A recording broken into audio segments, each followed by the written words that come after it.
conociendo el fin de los tiempos.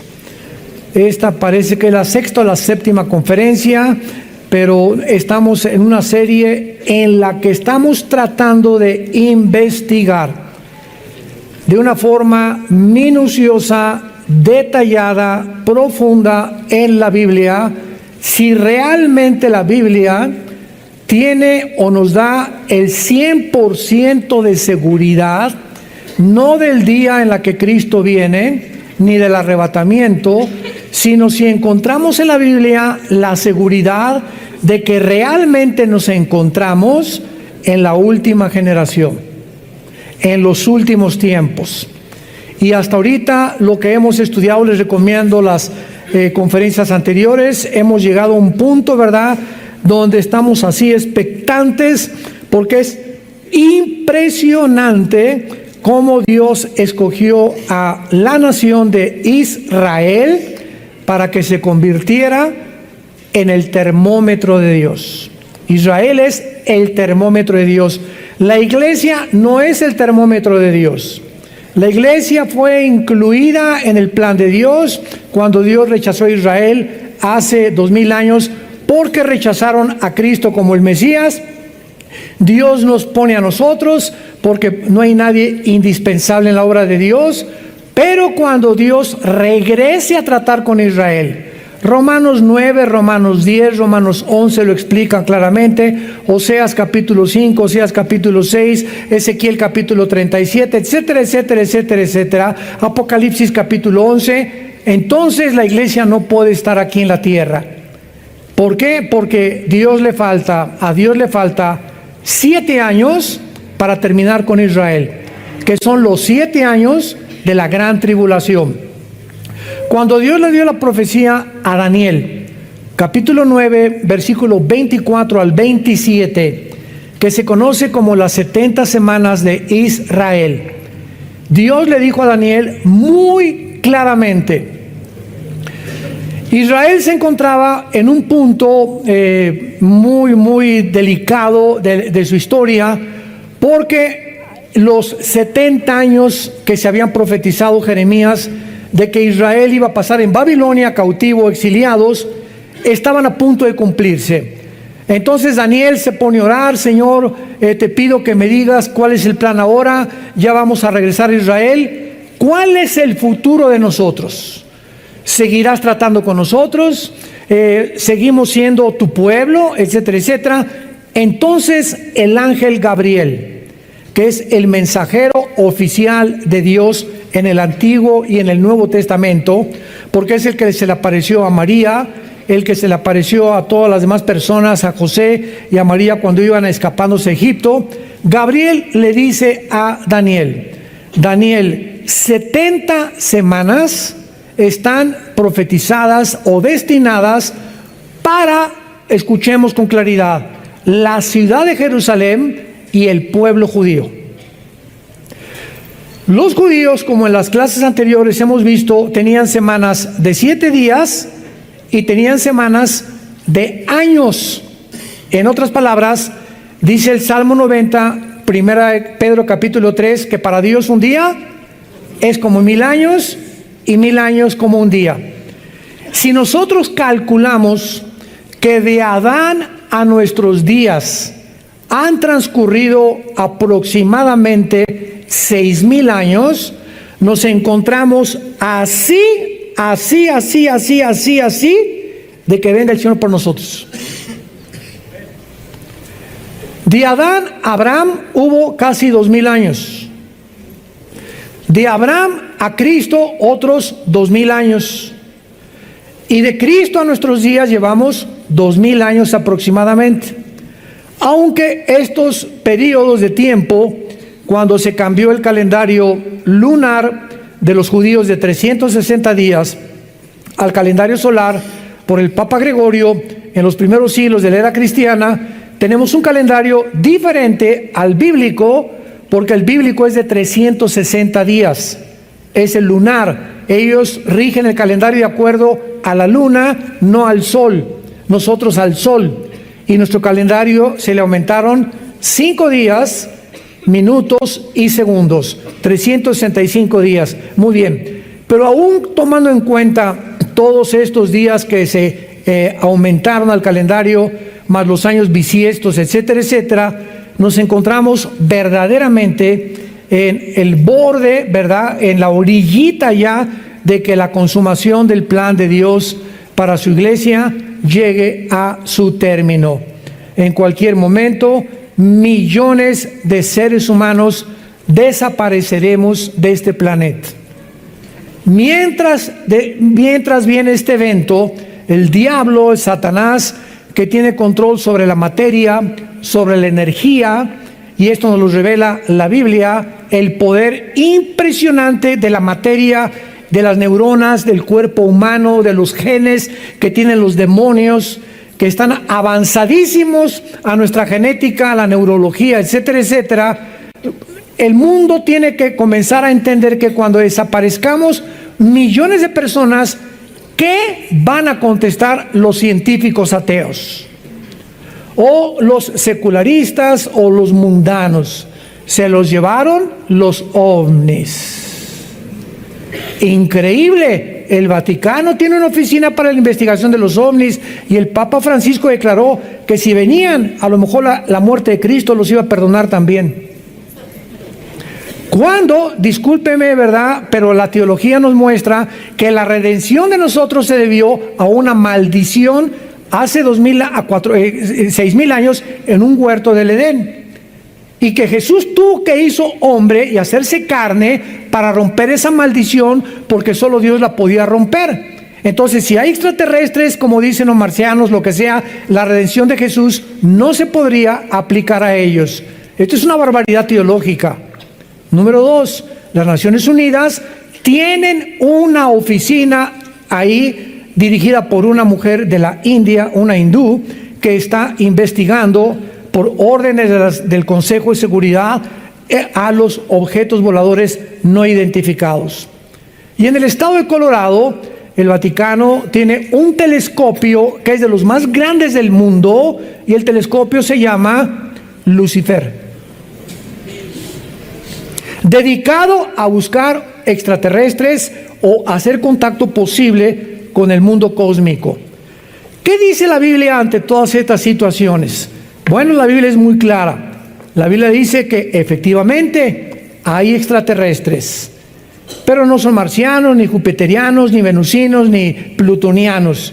Son ángeles caídos, entes espirituales, entidades espirituales que están poblando el universo cósmico y que están interesados en que nosotros creamos que realmente algún día alguien del espacio, y ese alguien ya vino hace 2,000 años, pero no lo reconocieron. Que venga alguien del espacio, ya no es Jesús, ahora quieren un extraterrestre para que venga a la Tierra y nos dé ideas, o tal vez que nos comunique buenos prospectos para acabar con la pobreza, erradicar con la injusticia, el problema climatológico, etcétera, etcétera. Y es increíble la burbuja de utopía, en la que el mundo se encuentra, ahora sí, con sueños, quién sabe de cuál fuman o de cuál se inyectan, para llegar a creer que algún día el mundo mejorará con la intervención de los ovnis. Entonces, estos ángeles caídos, como hace poco una persona me dijo que es especialista en ovnis, ¿por qué ustedes no creen en los ovnis, los cristianos?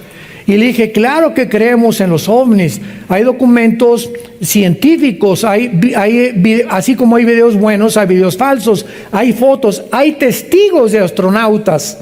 Y los astronautas, la mayoría, son personas educadas, con una disciplina férrea, personas de un carácter científico en matemáticas, en astronomía, muy elevado, mucho más que nosotros, que han dado testimonio, que han pasado enfrente de ellos objetos voladores no identificados. Solamente hemos visto algo que pasó, que rompe la barrera del Mach 1, Mach 2 del sonido, y es lo único que podemos testificar. Es algo incomprensible y que la ciencia no puede todavía determinar.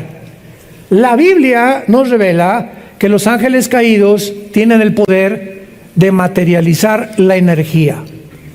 ¿Qué quiero decir? El diablo puede hacer que esto comience a levitarse, puede hacer que tú oigas sonidos de cadenas en el techo de tu casa, que tu televisor se prenda sin que nadie lo prenda, que las ventanas de tu casa se comiencen a doblar, que puedas comenzar a oír voces que te diga mata a esa persona, o envidia a esta persona, o tú no eres nada y te vas a morir y te queda muy poco de tiempo, nunca te vas a casar, te vas a quedar como Gutierritos, etcétera, etcétera. Y estamos influidos por voces que tú dices, ¿de dónde vienen estos pensamientos? Vienen de demonios. Por eso dice la Biblia, Romanos 12:2, que renovemos nuestra mente. Cuando en el capítulo 7 del Éxodo, Moisés llega ante el faraón y agarra la vara que traía como una prueba de que Dios era más grande que los brujos del faraón y la avienta al piso, y los brujos hechiceros de faraón hacen y repiten el milagro de que la vara, un objeto inanimado que es de madera, se convierta también en serpientes, con la única diferencia que la vara de Moisés se comió las varas de los hechiceros. Pero ¿qué nos quiere decir Dios con esto? Satanás tiene el poder de materializar la energía y hacer que algo recobre aparentemente vida. Entonces, esto es impresionante a la luz de lo que la gente trata de buscar a través del conocimiento científico. Entonces, ¿qué cosa es lo que estamos viendo en el cielo? Es real. Sin embargo, si lo quieres apuntar, los ovnis son la materialización de la energía satánica. La materialización de la energía satánica. Ellos pueden hacer aparecer un avión, un globo, pueden producirte visiones, pueden producirte lo que le llaman en Alcohólicos Anónimos el delirium tremens, que tienen los borrachos que ven objetos y ven monstruos y le llaman delirium tremens, que están tremendamente influidos por visiones o cosas que se les aparecen, que es real, son demonios. Entonces, esto que está pasando desde 1946, 2 años antes de que Israel se independizara como Estado soberano, comenzaron las apariciones de los ovnis que se han multiplicado hasta nuestros días. Ahora el mundo ya, el Vaticano, las Naciones Unidas, los medios de comunicación, cuando desaparezcamos millones de personas, tendrán una excusa para explicar, entre comillas, científicamente, por qué desaparecimos del planeta Tierra. Se los llevaron los ovnis, se llevaron a los religiosos, a los que estaban en contra de todas estas cosas, y ahora sí comamos y bebamos, porque ya no tenemos ningún mandamiento más que los que quedamos nosotros proponer, hacer nuestra ética y nuestra moral. Y este mundo se dirige a una economía global, a un gobierno global, a un sistema militar global, que el anticristo lo va a cumplir, profetizado hace más de 2000 años. Todas estas profecías nos damos cuenta que desgraciadamente no cabe duda que es una de las preguntas más relevantes del cristianismo: ¿cuándo y cómo regresará Jesucristo? Sin embargo, el estudio de la escatología, santos de Dios, damas y caballeros, escato más allá, logos, conocimiento. La rama de la escatología trata con los acontecimientos de los últimos tiempos. Es una rama de la teología. Y desgraciadamente el estudio de la escatología ha sido muy pobre y ha dejado un vacío tan grande que ha dado una explosión de enseñanzas falsas. Entonces, por todos lados oyes, ¿cuándo viene Cristo? Pues yo creo que en el pretribulacionismo, no a la mitad de la tribulación, no al final de la tribulación. Otros que ni el milenio existe. Otros están enseñando que ni siquiera existe el rapto. Increíble, impresionante, que el rapto ni siquiera existe. Entonces, toda esta serie de enseñanzas, vemos que la sana doctrina ha sido reemplazada por mensajes que apelan a las emociones, y el discernimiento ha sido abandonado por experiencias místicas. El otro día tuve una entrevista en un programa de televisión y me preguntaron, ¿a quién recurro? Virgen del Cobre, de los Sagrados, la Macarena, que por qué yo no creía en las manifestaciones del Espíritu Santo. No dije ninguna virgen. ¿A qué se refiere usted con las manifestaciones del Espíritu Santo? O si usted me dice que voy a creer que las personas se cagan al piso y que queden inconscientes, son experiencias místicas. Porque mi respuesta fue, claro que creo en las manifestaciones del Espíritu Santo, si no, no sería cristiano. Sin embargo, si usted le llama a eso, o comenzar como alambre eléctrico, decir que el Espíritu Santo la ha tocado, o que alguien se cae al suelo porque el Espíritu Santo, o alguien le sopla y se cae al suelo, en eso no lo creo. ¿Por qué? Contesté, porque detrás de cada cosa que hace Dios está su sabiduría. Y la pregunta que cabe aquí es la siguiente: ¿cuál sería el motivo de Dios para tumbarnos al suelo? ¿Querrá Dios que estemos paraditos o acostados y soñando? ¿Cuál sería el propósito de Dios? O sea, ¿es un circo? ¿O Dios, el Espíritu Santo realmente nos quiere tumbar? Ahora sí, el Espíritu Santo, que nadie se ponga atrás y que se descalabre. A ver, déjenlo, si es el Espíritu Santo, que no haya catchers y que no haya nadie que los cache. Si el Espíritu Santo no va a querer que escale una persona ni que se quede conmocionada con un trancazo en el mosaico o en el cemento. Estamos en un mundo tan engañoso, pero tan engañoso, que se comienza a propagar. Esto comenzó en los 90 del siglo pasado, con un predicador que ya escuché, parece que hasta se arrepintió, americano, que me reservo su nombre, y se quitaba el saco y órale, y tumbaba y todos para atrás. ¿Ustedes creen que el Espíritu Santo quiera dar esos espectáculos? A ver, me quito mi saco para que vean que aquí yo traigo el poder de Dios. Mejor no lo digo la palabra.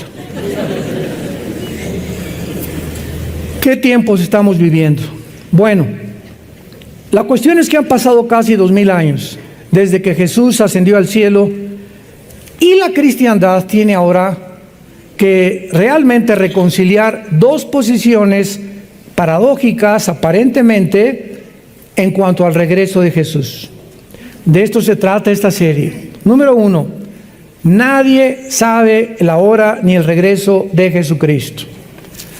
Cuando los apóstoles estaban ya a punto de presenciar en Hechos capítulo 1 la ascensión de Jesucristo al cielo, 50 días después de que Cristo muere en la cruz, ya se va al cielo. Le preguntaron en el versículo 6 del libro de los Hechos, capítulo 2, Hechos 1, 6 y 7. Vean ustedes, los discípulos, los apóstoles, ya Cristo había resucitado. En el camino de Maús ya había caminado con dos de ellos, ya les había explicado, tardos para oír a Moisés y a los salmos y los profetas, que el Hijo del Hombre tenía que morir y resucitar a los 3 días. Y después de casi 50, 40 días más o menos que estuvo apareciéndose Jesús a cientos de personas y a sus discípulos, aquí los discípulos todavía no les caía el 20.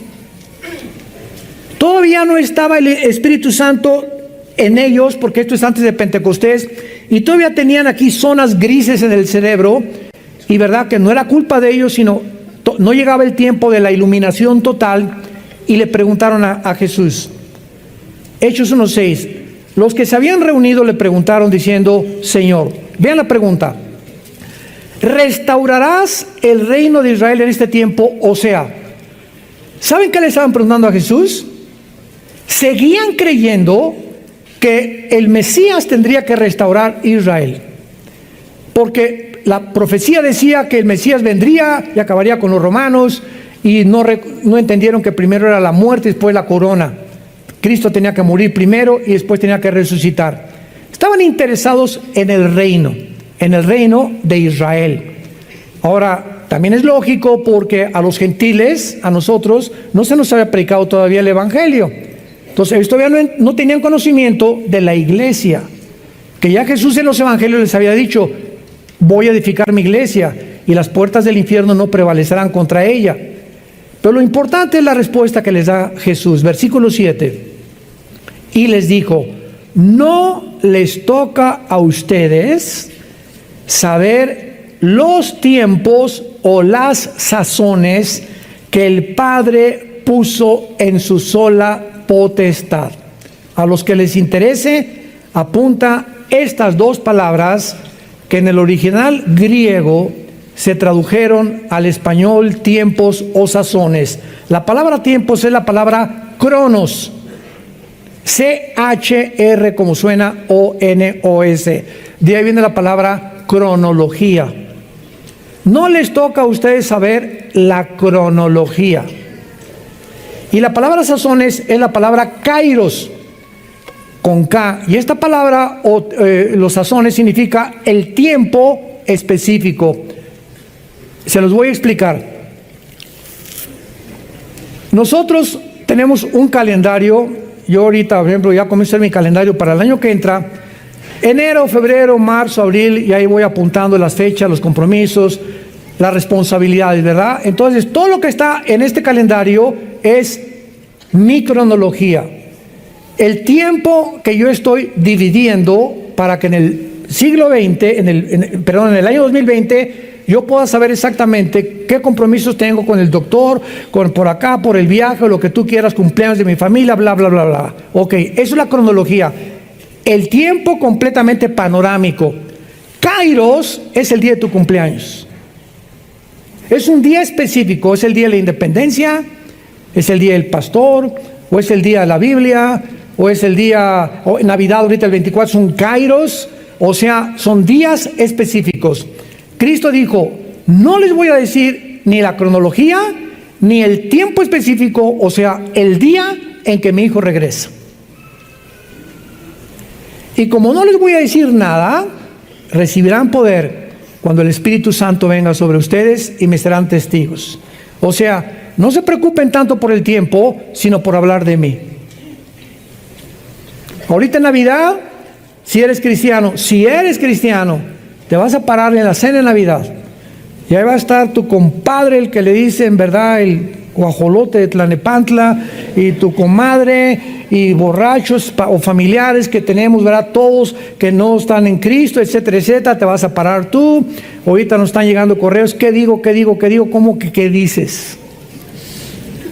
Te vas a parar. Tengo una semana en Cristo. Con esa semana en Cristo, familiares, permítame un minuto. Quiero decirles que hace 2000 años un hombre murió en una cruz. Y nunca digan: el pastor dijo. La Biblia dice: no nos metan a nosotros, porque aparte nos meten en problemas, ¿no? El pastor me dijo que te dejara, imagínate nada más. La Biblia dice que un hombre murió hace 2000 años, que fue crucificado, enterrado y resucitó a los 3 días. Es todo lo que tienes que decir. ¿Ya te lo memorizaste? Nada más. Y que cualquiera de ustedes ahorita en esta cena que quiera invitarlo a su corazón, Él entra a vivir en tu vida. Nada más. Porque la palabra en la cruz es locura a los que se pierden. 1 Corintios 1. Y estas poquitas palabras, pero tienes que mencionar: fue crucificado, fue enterrado y fue resucitado. 1 Corintios 15, el 1 al 4. Este es el Evangelio. Si tú te paras en Navidad, peace and love. Dios los ama a todos. Dios es bueno. Y Dios quiere lo mejor para todos ustedes. Bendiciones. ¿No quieren aceptar a Jesús? Nadie va a entender lo que les dijiste. ¿Cuál Jesús? Yo tengo un familiar que se llama Jesús. Una señora me dijo: yo también creo a Jesús. Le dije: ¿el de la Biblia? Si usted cree Jesús de la Biblia, usted sigue al Jesús de la Biblia. Pero el Jesús que usted está me diciendo, 1 Corintios 11, del 3 al 4, dice: si alguno recibe a otro Jesús que no es el de la Biblia, o otro espíritu, no es realmente de Dios. Vean qué sutil está esta cosa. Yo creo en Dios. Pregúntale: ¿en cuál? Los hindúes tienen 6 millones. Yo creo en Jesús. ¿En cuál Jesús? ¿El de la Biblia? ¿Lo estás siguiendo? ¿Sigues al Jesús de la Biblia o te has hecho tu propio Jesús? Y lo sigues cuando te da la gana, cuando te conviene, y has puesto tus 10 mandamientos sin tomar en cuenta el Jesús de la Biblia. ¿Ven cómo es la gente? Entonces tenemos la responsabilidad de ser testigos en cualquier momento, y más en esta época tan importante donde los corazones están preparados para recibir a Jesucristo. Muy bien. Veamos ahora claramente que un estudio cuidadoso de la Biblia nos va a mostrar esta gran equivocación de que el rapto y la segunda venida es lo mismo, de que la iglesia va a pasar la gran tribulación, etcétera, etcétera. Es imposible que la iglesia atraviese la tribulación. En la profecía de las 70 semanas, si es en años, ¿cuántos años estamos hablando? 70 por 7. ¿Cuánto es? 490 años. Daniel, apúntale Daniel, y apúntenle todos. Los últimos 490 años que quedan de historia son para Israel. Los últimos les doy 490 años más de que yo trato con ustedes. Daniel, atención. Desde que venga la orden de restaurar la ciudad de Jerusalén, que vino en Nehemías, el libro de Nehemías capítulo 2, del 1 al 4, por el rey Artajerjes de Persia, que ahorita es Irán. Cuando se dé la orden de restaurar Jerusalén hasta que muera el Mesías, habrá 483 años, o sea, 69 semanas. ¿Me van siguiendo con cuidado? 69 semanas de años son 483 años. Y tomando nosotros en consideración esta profecía, que es la más asombrosa, que le funde los fusibles a cualquier persona que se llame matemático o físico matemático, no existe en la Biblia ni en ningún otro libro en el mundo una cronología tan impresionante para que tú puedas calcular desde que se dio la orden hasta Cristo se cumplieron exactamente 483 años. ¿Cuándo se cumplió el final de la profecía? Cuando Cristo entró en su burrito a Jerusalén, el domingo de Ramos, y a los 5 días lo crucificaron. Ahora bien, 483 años se cumplen. Al cumplirse los 483 años, Israel rechaza al Mesías. No te queremos, que la sangre, sí, que la sangre de él caiga sobre nuestras cabezas. Y entonces Dios cierra el reloj contra Israel y deja de tratar con ellos y se vuelve a otro grupo, a otra entidad que se llama la iglesia, que somos nosotros. Entonces, cuando los judíos, Cristo fue judío, Abraham, Isaac y Jacob fueron judíos, Judá, de donde vino Cristo, era judío, los primeros cristianos eran judíos, y los judíos fundan la iglesia. Pero ahora les dice el Espíritu Santo, ya no les prediquen más que a los gentiles, y comiencen a expandir este evangelio a todas las naciones, ya no solamente a Israel. A Israel, dice Dios, ahí lo dejo, guardadito, sentados en la banca, y no van a jugar mañana contra el América. Cuando un jugador lo pone en la banca, no significa que está descalificado, simplemente lo tiene el entrenador ahí guardado para meterlo al minuto 30, al 40, de acuerdo a la consideración física del coach y de su estrategia. Entonces así Dios ha puesto en la banca a Israel, y en el tiempo de Dios los va a meter al juego cuando nosotros seamos sacados ya de aquí. Por eso es imposible que la iglesia esté en la tribulación. Ahora bien, de 483, ¿cuánto falta para 490? 7 años. Estos 7 años son los 7 años de la tribulación, que no es para la iglesia. Gabriel le dijo, son para Jerusalén y para los santos. Entonces Dios tiene que en estos 7 años sacarnos a nosotros y terminar el calendario de Israel. Entonces Dios no ha abandonado a Israel. Romanos 9, Romanos 10, Romanos 11, Pablo lo explica claramente. Dios no ha abandonado a su nación y va a cumplir su propósito. Pero ¿cuándo va a ser esto? Cuando la iglesia ya no esté en el mundo. Cuando seamos sacados nosotros del mundo, Dios en estos 7 años que le faltan a la profecía de Daniel, van a ser 7 años que se van a culminar, escúcheme con cuidado, con la fiesta de Yom Kippur. o el día de la expiación. Para los que no sepan, Dios tiene 7 fiestas, que es la Pascua, la de la levadura, los primeros frutos, la Pentecostés, que se cumplieron cuando Cristo vino. 4 fiestas se han cumplido. ¿Cuántas quedan? Estas 4 se cumplieron en la primavera de Dios. Y las otras 3 que faltan se van a cumplir, las 3 que faltan, entre el mes de septiembre y octubre, que es el mes judío de Tishri.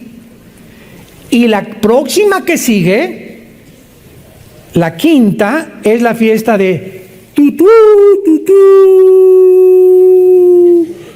Rosh Hashanah, la fiesta de las trompetas. Y lo interesante de la fiesta de las trompetas, que es la única fiesta que no tiene día donde caer. ¿Me van siguiendo? ¿Quién podría haber puesto todo esto más que Dios? Esto es impresionante. Ni los rabinos hubieran podido calcular todas estas cosas que estamos discutiendo cientos de siglos después.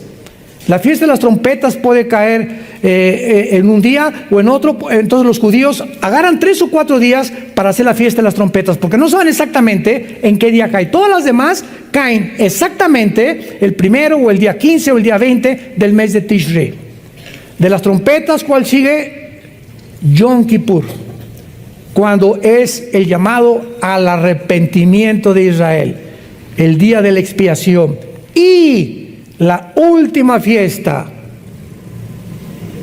el Sukkot, la fiesta de los tabernáculos, que muchos de ustedes han venido aquí y la celebramos no porque la tengamos que celebrar por obligación.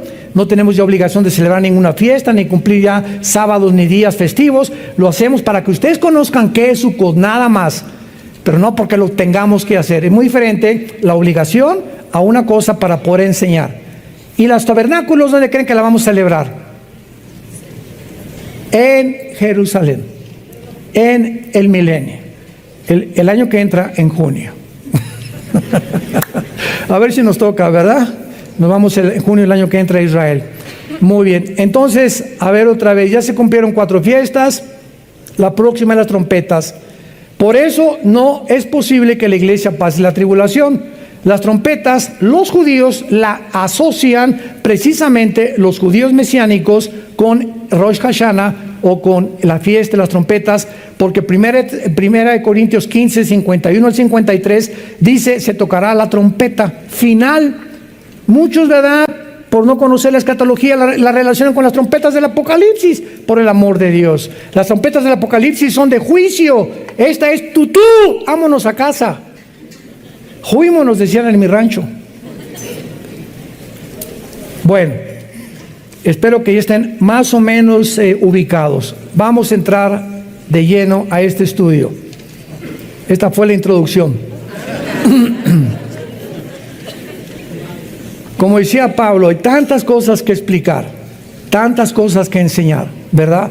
Y a veces yo le pido a Dios, Señor, dame sabiduría, por favor, para explicar estas cosas y que las puedan entender claramente tu pueblo.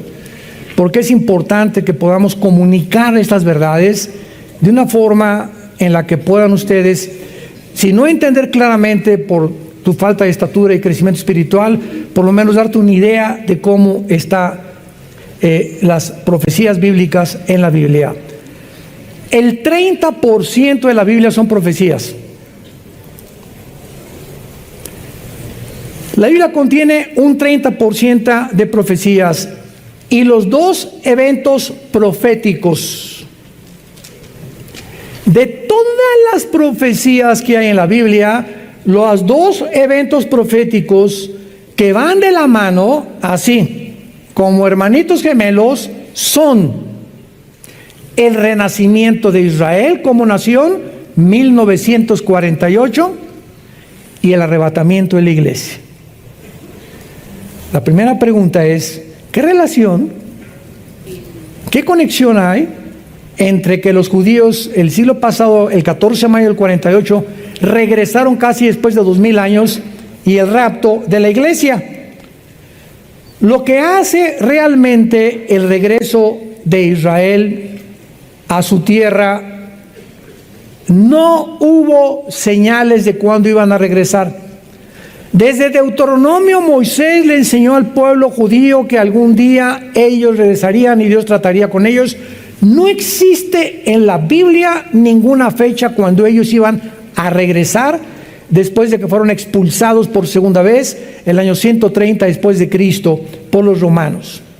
Entonces, lo que hace el regreso a Israel, un evento sin señales, es que este renacimiento fue un milagro.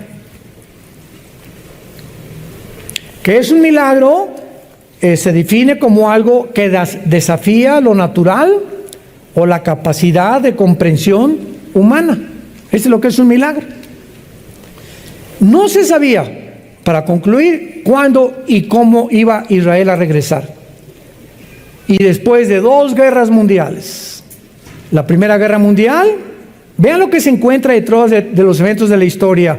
Dios es el Dios de la historia. La Primera Guerra Mundial prepara la tierra para que los judíos regresen. Y la Segunda Guerra Mundial prepara a los judíos para regresar a su tierra. Se necesitaron, en otras palabras, 2 guerras mundiales para un evento que se tenía que cumplir en 1948. Ahora, ¿por qué se necesitaron estas 2 guerras mundiales? Bueno,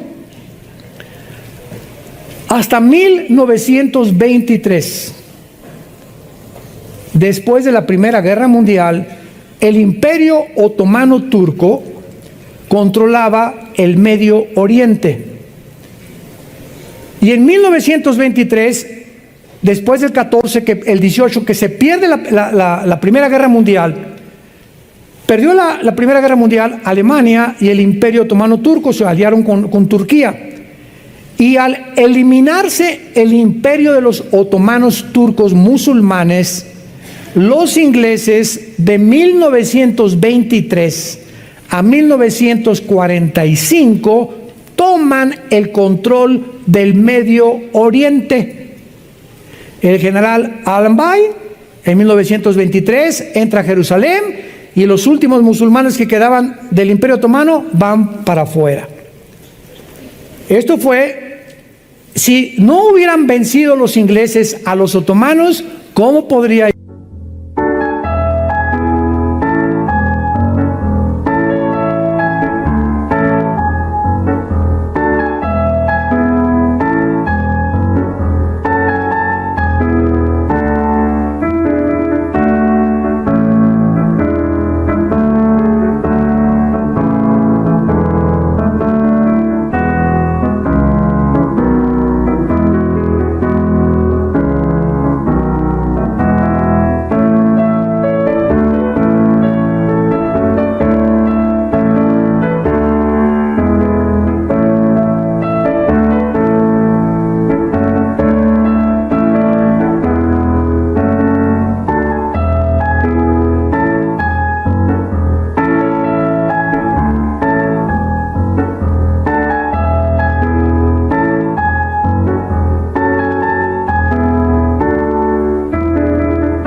Israel regresar a su tierra? Síganme con cuidado.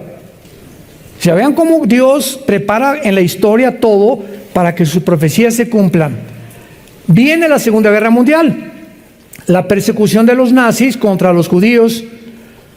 El diablo sabía, la única verdad que el diablo sabía era que Israel iba a regresar a su tierra. Y el diablo sabía que cuando Israel regresara a su tierra, tenía que comenzar a contar sus días. Porque para que Israel regresara a su tierra, se tenía que cumplir todas las demás profecías. Si Israel no hubiera regresado, ¿a quién va a perseguir el anticristo? Si Israel no hubiera regresado, ¿qué templo iban a levantar? Si Israel no hubiera regresado, ¿cómo podría cumplirse la semana 70 de Daniel? Entonces, era imprescindible que Israel regresara. Y los nazis propiciaron que el mundo se apiadara y tuviera misericordia. En aquel tiempo era la Liga de las Naciones. Votaron, creo, 23 contra 12 votos, que por fin los judíos les permitieran regresar a su tierra casi después de 2000 años. Señores historiadores que nos están escuchando y señores sociólogos que nos escuchan, el regreso de Israel a su tierra es el milagro más grande de cualquier nación en toda la historia de la humanidad. No ha habido un milagro semejante donde una nación, ya no después de casi 2000 años, sino después de una sola generación, que es aproximadamente 80 años, regresar a su tierra con su religión, con su cultura, con su estado y con su idioma. No pudieron las naciones absorberlos.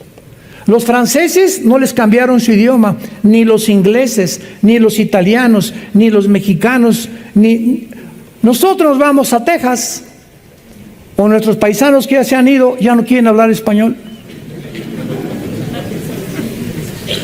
En casi una generación, 80, 100 años. Porque quieren, y eso es un fenómeno normal de la sociología, se quieren adoptar a la cultura.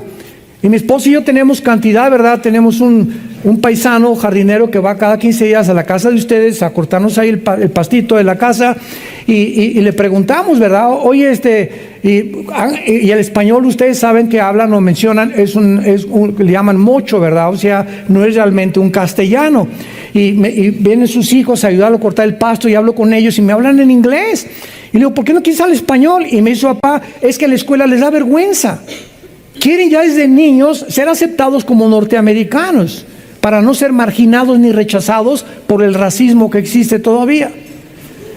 Y estos señores judíos, 2000 años, damas y caballeros, y regresan hablando hebreo. Cada niño que nacía, va a ser nuestro idioma, esto es nuestro idioma, esto es nuestro idioma, esto es nuestro idioma. Es un milagro porque nunca jamás se volvió a dar en la historia ni se ha dado de la humanidad. ¿Van ustedes entendiendo por qué es tan significativo y tan importante el regreso de Israel en 1948 en la relación con las profecías bíblicas? Ahora, muy bien, esto es lo que hace este renacimiento nacional, no espiritual. Espiritual será cuando después de la tribulación se conviertan, Romanos 11, 25, 26, y todo Israel será salvo.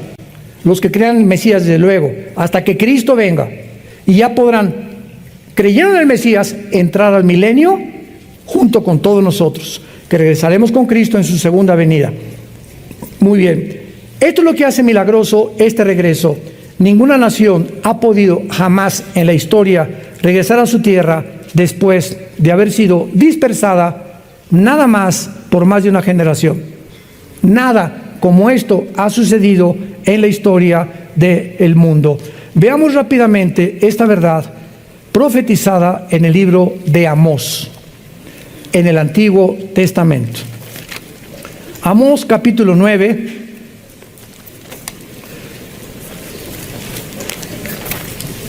versículo 14 y 15. Esta profecía es impresionante, sencillamente cautivadora. Ahora sí que de veras, la persona que no quiera creer es porque no le conviene creer. La persona que esté buscando evidencias de que la Biblia es la palabra de Dios o de que Dios existe, estas profecías le funden los fusibles a cualquiera. Voy a leerles una profecía que fue escrita hace 2600 años. ¿Cuánto? ¿Por Walter Mercado? ¿Por Nostradamus? ¿Por los astrólogos? ¿Por los profetas hebreos? Vean lo que dice Amós 9, 14 y 15. Y traeré del cautiverio a mi pueblo Israel. Edificarán las ciudades asoladas. Número 1. Las habitarán. Plantarán viñas y beberán el vino de ellas. Harán huertos y comerán el fruto de ellos. Pues los plantaré sobre su tierra y nunca más nunca más serán arrancados de su tierra que yo les di, ha dicho Jehová Dios tuyo. Pongan los que les interese y trajeron su Biblia y no el periódico. Pon ahí junto a ese versículo 14 de mayo de 1948 se cumplió esta profecía. Traeré del cautiverio a mi pueblo Israel. Número 2. Esta profecía dice, todo esto es insólito, que cuando ellos regresaran iban a edificar e iban a plantar viñas.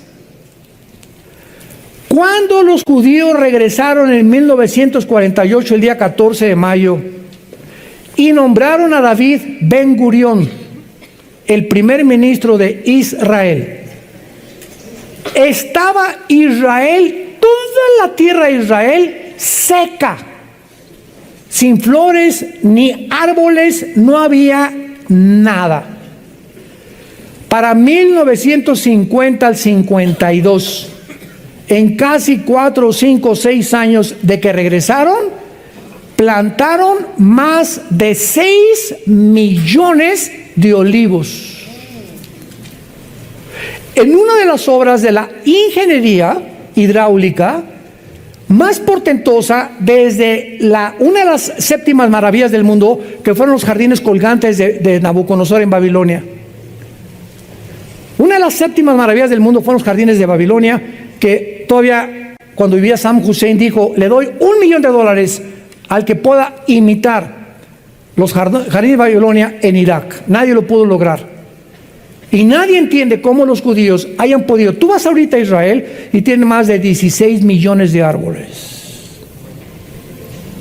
Los que hemos viajado a Israel, siempre llegamos a Tel Aviv, ya sea de Roma, de París o de cualquier lugar del mundo, México, donde tú le quieras ver. Pero cuando estamos en Israel, o vamos a Jordania, o vas a Egipto y vuelas y pasas así por el avión, ves Jordania seca, seca, seca, seca. Egipto seco, seco, seco. Líbano seco, seco, seco. Siria, Siria seca, seca, seca. Y llegas y haz de cuenta que llegas a un jardín. Y es exactamente para compararte cuando cruzas de Texas a México.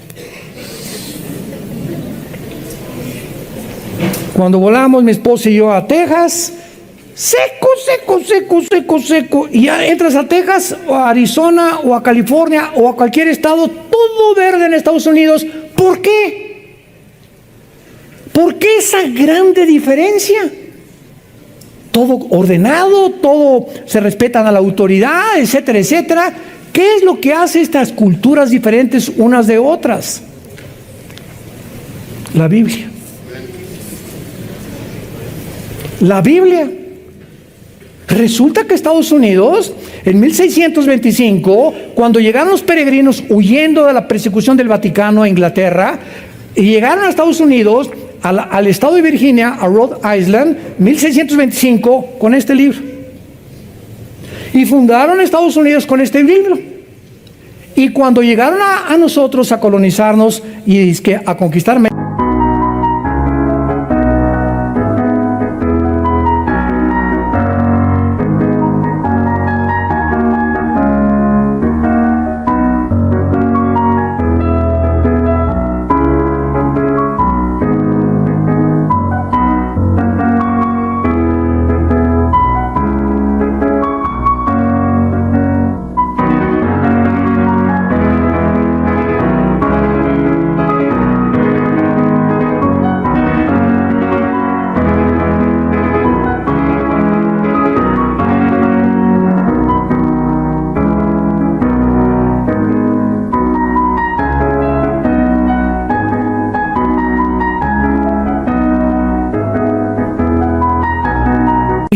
llegaron los españoles con Fray Bartolomé de las Casas, con religión, se juntan con los indígenas y los aztecas y se vuelve un sincretismo entre religión y brujería. Y ahora tenemos eso. Tú entras a cualquier iglesia y hay gárgolas por todos lados, incienso y esto, y misticismo, y por acá y por allá. Me acuerdo que había una bruja llamada Doña Pachita. tu madrina. Es broma. Y me acuerdo que mi hermano Alejandro, ¿verdad? Él fue el que me vio a Cristo, es el director del ITI. Mi hermano Alejandro fue hippie. Tenía su pelo hasta acá y peace and love, y ya saben cómo era la época de los 60, 70, ¿no? Y él me dice que fueron a ver a doña Pachita, allá a Oaxaca, y a probar los hongos alucinantes. Mi hermano, gracias a Dios, que quedó bien, normal después de todo. Lo salvó Cristo, ¿verdad? Y restauró su mente y todo. Pero me platicaba, ¿verdad?, que cuando experimentaron con estos hongos alucinantes, una de las cosas que la Pachita tenía a San Juan Bautista, tenía a Cristo, tenía vírgenes, tenía a Nostradamus, tenía a todos. O sea, dentro de la brujería tienen sus vírgenes, tienen esto, tienen el otro, pero también tienen a sus brujos y a sus chamanes. Entonces, ¿cómo puedes reconciliar la mezcla del ocultismo con la luz? Ahorita comienza ya a despejar tu mente y a darte cuenta que esto es incongruente, pero que por resultado de la ignorancia de este libro, pues las naciones caen en lo que la mayor parte han caído. Como se acuerdan el chiste que les conté ayer en el desayuno, el Día de Muertos en México. Llega la India María con su olla de mole y se sienta junto a su muertito. Y llega también la señora Pompidiu con su ramo de arroz. India bruta, ¿cuándo crees que va a venir tu muertito a comerse el mole? Y le contesta la India María, cuando venga el suyo por las flores.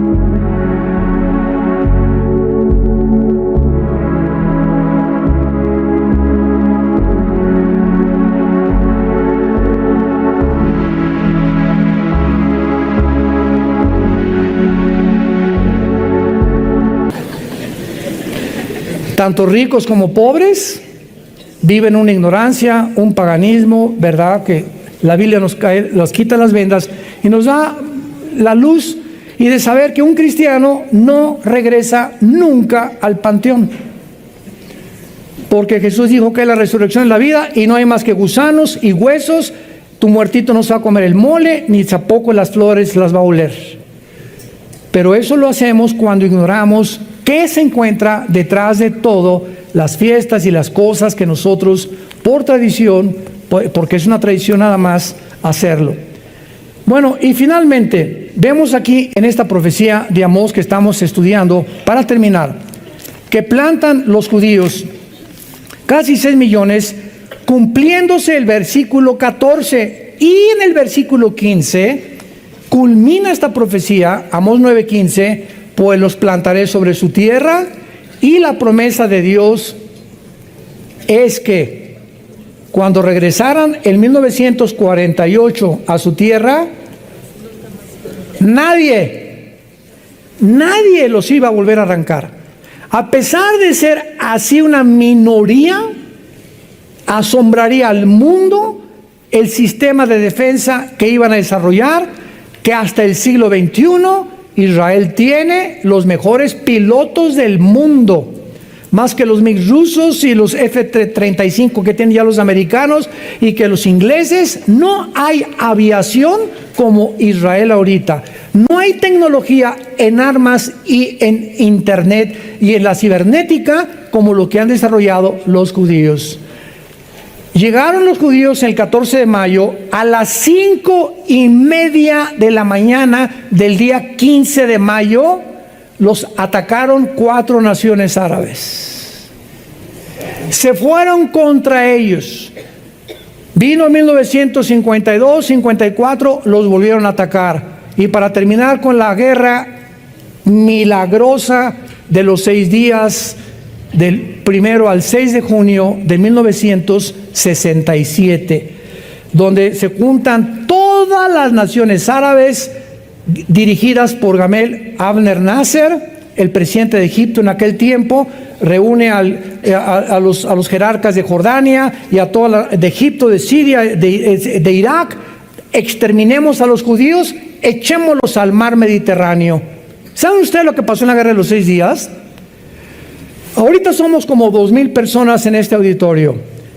Dentro de las leyes de las probabilidades, señores matemáticos, si tuviéramos nosotros 100 rifles y nos rodeara ahorita un ejército de 1,000,000 de soldados, somos 2,000, ¿cuántas probabilidades tendríamos de salir vivos? 10 a la 12ª potencia. Imposible. Son las mismas probabilidades que tenían los judíos en comparación con su armamento, sus tanques y sus aviones, de salir vivos de esta guerra. El general Schwarzkopf compra su libro, su biografía, que fue un cadete de West Point y dirigió la invasión, no la invasión cuando sacaron a San José en 1990-91 de la guerra del Golfo Pérsico. El general Schwarzkopf dijo en su libro: yo soy un militar, tengo casi 80 años de edad, se murió hace algunos años. Nunca ni las falanges de Alejandro el Magno, ni Napoleón Bonaparte, ni los Pirineos de Aníbal, no conozco ningún ejército que haya podido sobrevivir, ni la estrategia que tuvieron los judíos, como la guerra de los 6 días. ¿Qué pasó? Al segundo día que se juntaron, un sargento israelí interceptó un mensaje de un sargento iraquí de la invasión. ¿Saben lo que hicieron los judíos? En el segundo día se subieron a 6 aviones. Se elevaron hacia el cielo y comenzaron a las 4:30 de la mañana del día tercero. Acabaron con toda la aviación de los egipcios. Se fueron sobre el aeropuerto de Jordania. Total que en el quinto día, los ejércitos enemigos no tenían un solo avión. Ellos controlaban el aire. Y controlando el aire, controlaron la tierra. Cuando controlamos la oración, controlamos lo de abajo. Todo tiene una relación con el mundo espiritual. Esto es asombroso. Son como las guerras de Josué, ilustran cosas espirituales del Nuevo Testamento. Bueno, total que ya los tanques arrasaron. En el 6º día, los judíos estaban en el Sinaí. Habían entrado a Egipto hasta el Sinaí. Habían conquistado las colinas de Golán. El año que entra las vamos a visitar cuando vamos al barco. Y habían conquistado la Franja de Gaza y el Banco Oriental en 6 días. ¿Saben por qué acabaron en 6 días? Porque el 7º tenían que descansar. Hasta con eso. No hay coincidencias, de veras. Esto es asombroso, ¿verdad? Este es el Israel de Dios.